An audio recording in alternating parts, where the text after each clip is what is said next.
মেসির হ্যাটট্রিকে আলজেরিয়ার বিপক্ষে বিশ্বকাপে নিজেদের প্রথম ম্যাচে ৩-০ গোলের বিশাল জয় পেয়েছে আর্জেন্টিনা। আগামীকাল বাংলাদেশ সময় রাত ১১টায় আর্জেন্টিনা গ্রুপ পর্বে নিজেদের দ্বিতীয় ম্যাচ খেলতে মাঠে নামছে অস্ট্রিয়ার বিপক্ষে।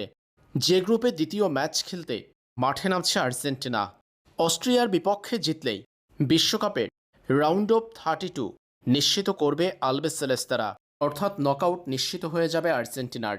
প্রশ্ন হলো, আর্জেন্টিনা যদি যে গ্রুপ থেকে গ্রুপ চ্যাম্পিয়ন হয়ে নকআউট পর্বে ওঠে, সেই ক্ষেত্রে আর্জেন্টিনার প্রতিপক্ষ হবেন কে, কিংবা কোন গ্রুপের দুই দলের মুখোমুখি হওয়ার সম্ভাবনা আছে আর্জেন্টিনার।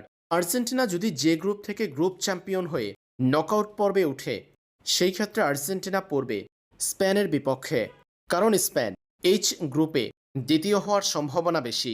অন্যদিকে আর্জেন্টিনা যদি যে গ্রুপে নিজেদের গ্রুপ পর্বের ম্যাচ শেষে দ্বিতীয় দল হয়ে নকআউট পর্বে উঠে, সেই ক্ষেত্রে আর্জেন্টিনা পড়তে পারে উরুগুয়ের বিপক্ষে। উরুগুয়ে কিংবা স্পেনের বিপক্ষে নকআউট পর্বে খেলতে হতে পারে আর্জেন্টিনার।